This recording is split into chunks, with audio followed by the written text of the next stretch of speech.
The president is, doing all these things that Max talked about, and yet, on immigration, the president is underwater. There's a new poll. This poll shows that Trump's approval rating is at 38% among registered voters. This is a 3-point drop from April, and then there's another. This is from Politico, and on immigration, Trump's approval rating dropped 5 points from April to 43%. Now, I put these poll numbers up there, and I bring this up because there's another thing that people need to keep in mind when looking at any polls that talk about President Trump's ratings, approval ratings overall or on any particular issue. The president couldn't care less about his overall approval rating. What he cares about is where he stands among Republicans. And as long as his approval rating among Republicans is north of 50%, he is fine. Right, exactly, because he's got the Republican majorities in Congress. He can get his agenda through as long as Republicans broadly support him.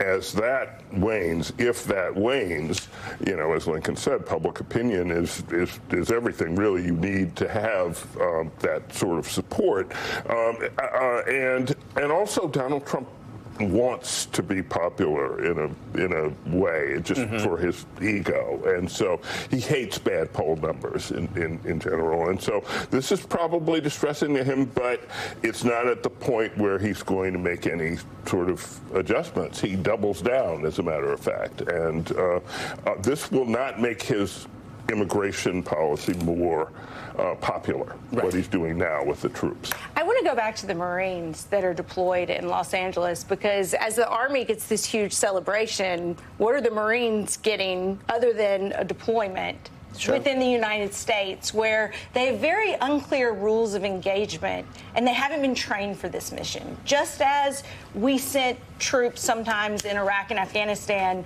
on counterinsurgency missions that they weren't trained for and they didn't sign up for.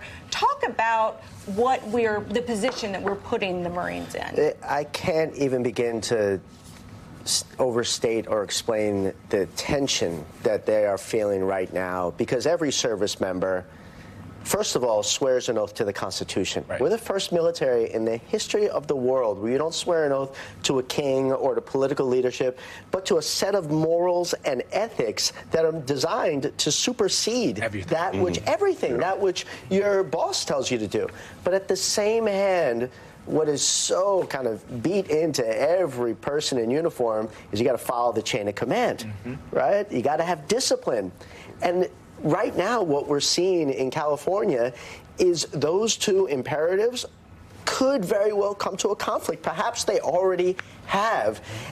When I was in the military, I met and worked with the smartest people I've ever encountered in my life with the best instincts. So I can tell you, those Marines on the ground right now understand how difficult this is and understand that inherent tension.